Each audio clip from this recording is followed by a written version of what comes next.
suckers, how you doing? So, basically, yeah, it looks like a funny reading, right? It looks like a fucking, anyway, so the first card that I pulled out, yes, I am doing readings. I'm teaching you how to do a reading in a different way, in a funny, fun way. So the first card that came out was the Eight of Swords. Now, while doing this reading, I'm going to explain those cards, what they mean and what they do, and how could they be used magically or understood in a magical term. Because in order for us to actually start working on what we are here for, like with working on ourselves, we get to like have some fun with divination. So, the Eight of Swords here, I did a reading here, and the Eight of Swords is about the you could like the swords being sheathed. The swords being sheathed, of course, if it's like a magical combat reading or a magical war reading, it means that you are actually reaching to a state of peace, and you're no longer in need to actually get into a fight. But if it's not, that's not the case. If it's not magical war, and you didn't like say what you're actually doing a reading about, then it means, yes, I talk about war a lot, although I don't fight wars a lot, but I think wars are something fun to look at, without killing people, of course. So basically you got like swords being sheathed, and the swords being sheathed means that you're sheathing your intellect. The sword means intellect, means information. And 8 is Mercury, and it means, and Mercury is attached to the concept of information, fear, adrenaline, you know, the rush of adrenaline and all that. Red Bull gives you wings and all that. Can't believe I just said that. Now, I did another divination, part of divination, like what is the sword in this, what is the sword in this situation? And the sword is like the one that you're sheathing, the one I'm sheathing right now, is the Seven of Swords.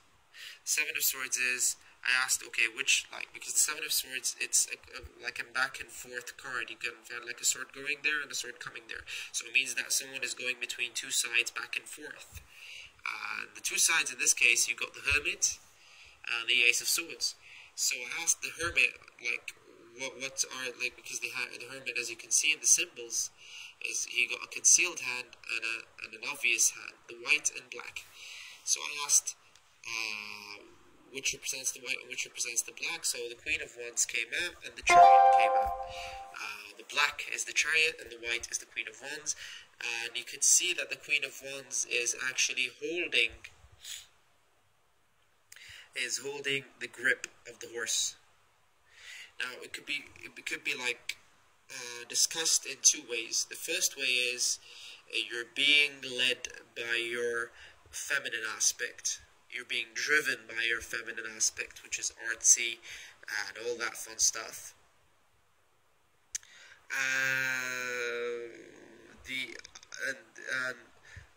And the thing is, and you're being driven by pride.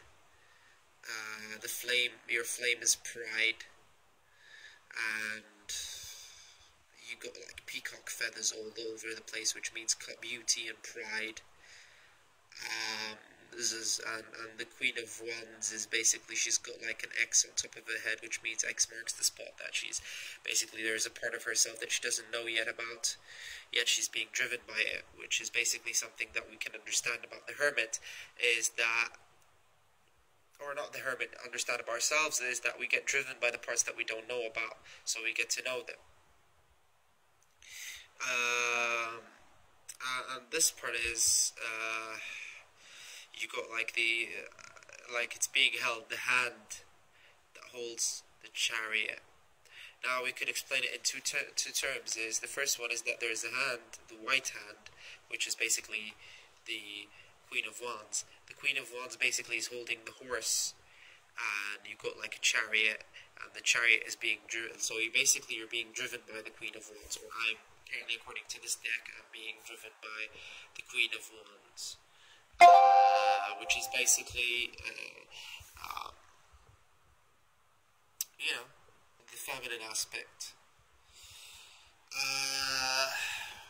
which can can describe a lot more about the whole concept about mommy issues and all that, and stuff like that, and the powerful mother that I've been talking about recently. Now, you got here the Ace of Swords. I'd asked what's the Ace of Swords like? What's the sword in the Ace of Swords? And it said the Seven of Cups. Now, the Seven of Cups is about personality, and you're using what it says is you're using your personality to actually and the Knight of Wands is clouds.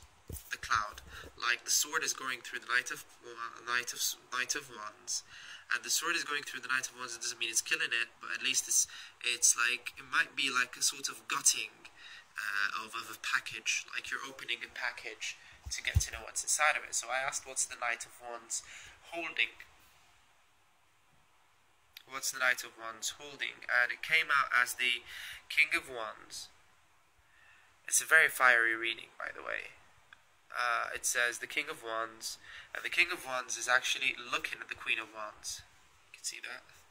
Like they're both. The Queen of Wands is not really looking at the King of Wands. The King of Wands is looking at her, but the Queen of Wands is just looking straight forward. And so basically, it says that you are maybe it says that you're actually being driven by looking for the woman. You're being driven by your desire to get laid, pretty much, or a desire to find union between the King of Wands and the Queen of Wands. But you're actually what you're searching for, the Queen of Wands hasn't yet. Like the Queen of Wands is not really looking at it. Like the Queen of Wands is just looking straight forward, and you haven't found the Queen of Wands yet. If you found her, then it would have been another queen that's looking at you. But the funny thing is that the King of Wands is the only one in this deck that is actually looking at the Queen of Wands. The others are actually more like they're not really looking at each other. They're all looking straight forward, except for the King of Wands. The King of Wands is looking downwards. So basically, it's basically like the King of Wands is actually looking at the Queen of Wands, and he's trying to understand what's driving him. Again, the same question that came up here. So it might not be really. You see the thought process that's going on right now. The reason why I'm saying this thought process out loud is so that A, to make my divination easier, B, to get you on and knowing how to actually think when you're doing a divination. Of course, there's no such thing as to let you know how to think. It is a mistake, but at least like to know how a thought process occurs where you're doing a divination. Like you start saying shit, and you don't know whether you're saying it or not, or you just keep on saying shit, blabbering out things until something like, oh, so that means that. So the Knight of Wands, when I asked what is the flame, because the Knight of Wands has a flame on top of his head, so I asked what is the flame in this situation. The flame is the King of Wands, and I asked what is the fire. Not the fire, sorry. I asked what are the two opposites, because you see there's like two polarities here.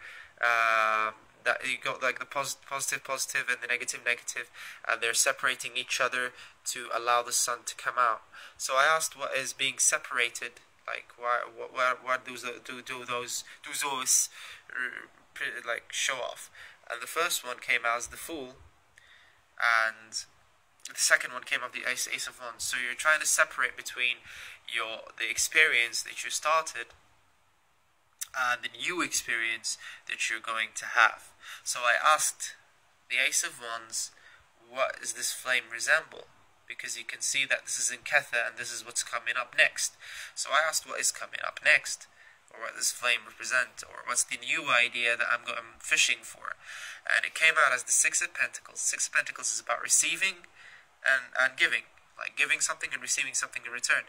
So it says it's lack of control, and what you're getting in return because of that lack of control or actually more or less your trials to control. You're trying to control things, and that's going to lead you to actually the Tower. The Tower is liberation. The Tower is a good card. Of course, according to a lot of people, it would be a very negative card, but in my opinion, it's just a liberation. So it's saying what's coming next is a liberation. So whoop-de-fucking-do. And then I asked, what's the foot in the King of Wands?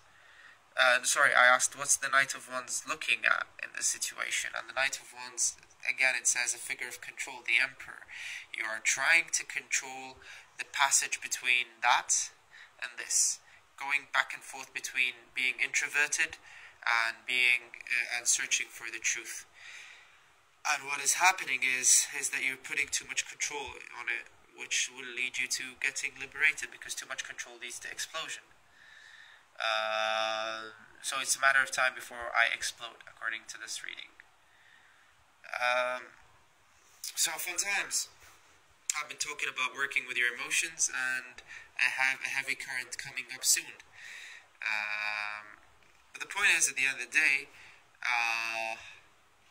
this is a way of doing your divination. You know?